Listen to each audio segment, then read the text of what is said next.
Episode 4 of Frozen Planet 2 is called Frozen South, and it's all about Antarctica. So this episode opens up in South Georgia. Here we see king penguins.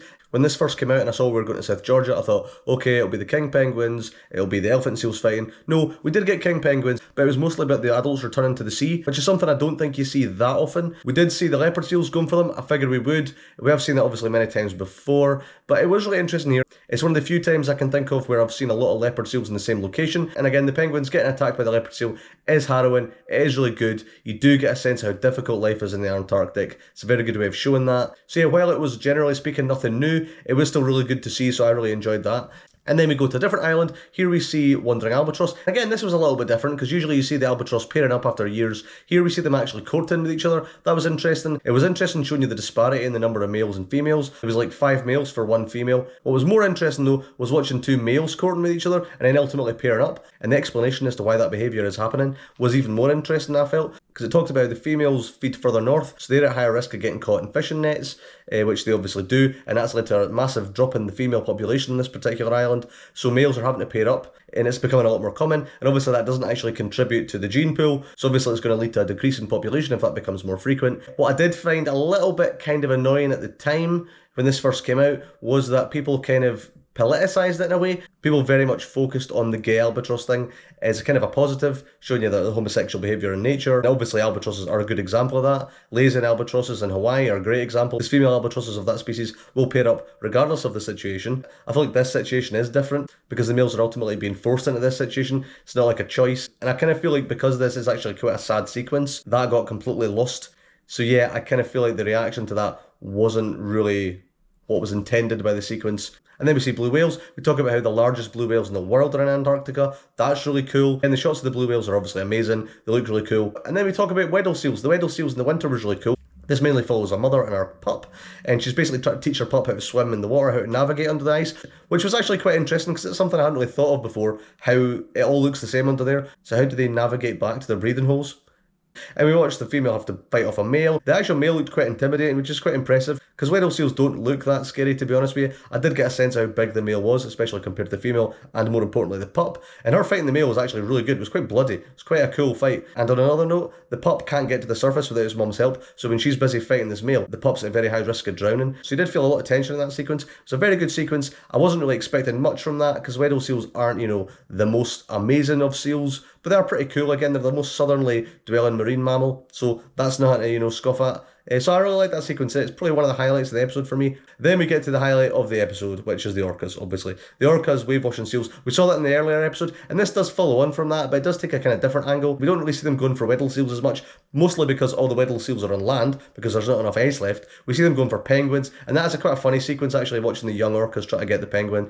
It's pretty funny because the penguin ultimately outsmarts them, and it's quite weird because usually when you see orcas in these series, they're the bad guys. This is actually kind of funny, which is very rare. I've never seen a funny sequence featuring orcas before. And we see them going after crab-eater seals, which again isn't an ideal prey. I remember when this came out, they said, alright, the orcas can't get their favourite prey, the Weddell seals, they'll have to tackle something else. And I was like, maybe leopard seals? No, saw crab-eater seals. I was like, oh, okay, cool. A little bit disappointed, but ultimately it's a really good sequence, them going for the crab-eater seals. And you do, again, see how hardy the crab-eater seals. It's a completely different kettle of fish. And that one crab-eater seal that's just swimming away, like bolting away from the orca. And the orca's pretty much on its tail, and it just manages to get on the ice. It's a really cool shot. But then obviously the orcas aren't successful, so they have to move on. And I was like, okay, a little bit disappointing. And then we see it.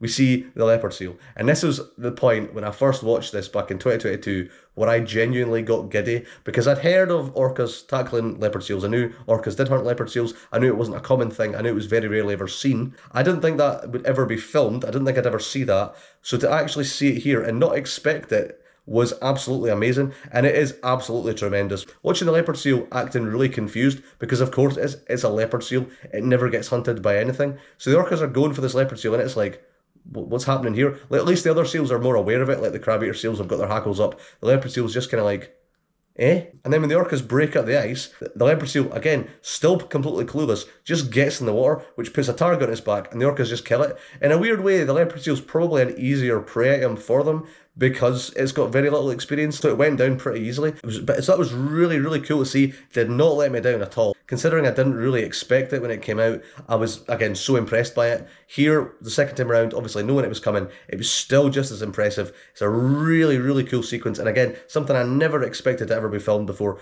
So yeah, really good stuff. But then it's kind of somber because we talk about how the orcas are struggling now. They can't get the prey they want because the ice isn't there anymore. So this behaviour and this population may actually die out. We also looked at chin-strap penguins. The chin-strap penguin sequence was kind of funny at the start because you're basically just watching the penguins shit on each other, which I know is quite amusing, but it becomes very sad very quickly when we talk about how there's a massive problem with meltwater, how the ground's really wet, and the chicks, because their feathers aren't waterproof yet, just get wet and they get hypothermia, and it's really, really sad. Watching the penguins shivering is just absolutely heartbreaking, and they talk about how that population's halved.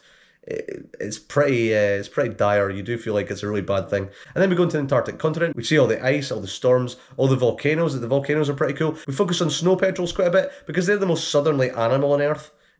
Pretty cool. In an episode called The Frozen South, I think it's important that we do talk about them. Watching them spew on each other when they're fighting is quite fun. Again, I think a good one to talk about because you don't see snow petrels that often. And then we see the dry valleys. The dry valleys in Antarctica are always fascinating. I don't think we'd seen them since Life in the Freezer, which came out in '95. So, that's quite cool to saw again. And again, it's just impressive. It looks like an alien world because it basically is. Seeing all the sand dunes in Antarctica is mental because you just don't expect that. And that mummified crab-eater seal, how did it get there? I can't think of a reason how a crab-eater seal could have got there. Unless, obviously, there was a lot more water. But, how was there water if it's all, so far inland and it's all, locked up in ice? I just can't understand how it got there. And it looks really cool. And that thing's probably been there for thousands of years, if not millions. So yeah, pretty cool stuff. And then we end in this one frozen lake where we see that there's these giant stromatolites, which are pretty cool because that's like the building blocks of life. It's really cool seeing this because not only have you never seen it before, and not only is it really fascinating and really cool that it actually exists at all, but it's a pretty good window into what the Earth might have looked like pre-Cambrian, before there was any real complex life. Really cool stuff, really good way of ending the episode because it's just such an unusual thing that you never expect to see. And again, it really did a good job of showing you how alien Antarctica really is, because I think we hear about that a lot, how it's so inhospitable and nothing really lives there. But to see just how strange it actually is was really cool and something you don't really get too often. And then you get the diaries. Diaries is all about the people filming the orcas. Really cool stuff. I don't think it really added a huge amount to my enjoyment. I think I really just kind of figured that's how they filmed it. Like the leopard seal was obviously a surprise, but it was still really good. And again, it's cool to see, and I'm glad they focused on that more than anything else in this episode because it was the thing I wanted to see the most. So yeah, this episode is pretty good. Again, it's another really good episode. It highlights for me, obviously, the orcas. The orcas are the highlight of the series, I think. It's amazing because I never expected to see that. So really good stuff. I also really like the chin-strap penguin, the Weddell seals, all the stuff at the end with all the weird shit in Antarctica. Really good stuff. So yeah, it's a really good episode yet again. So yeah, what did you think of this episode? Let me know in the comments below. Let me know what your highlights were. And yeah, I'll be doing the next one next week, which is all about the tundra and the northern forests. So look forward to that. And as ever, feel free to like, comment, and subscribe, or don't if you don't want to. I will survive if you don't. And yeah, I'll see you next week, and goodbye.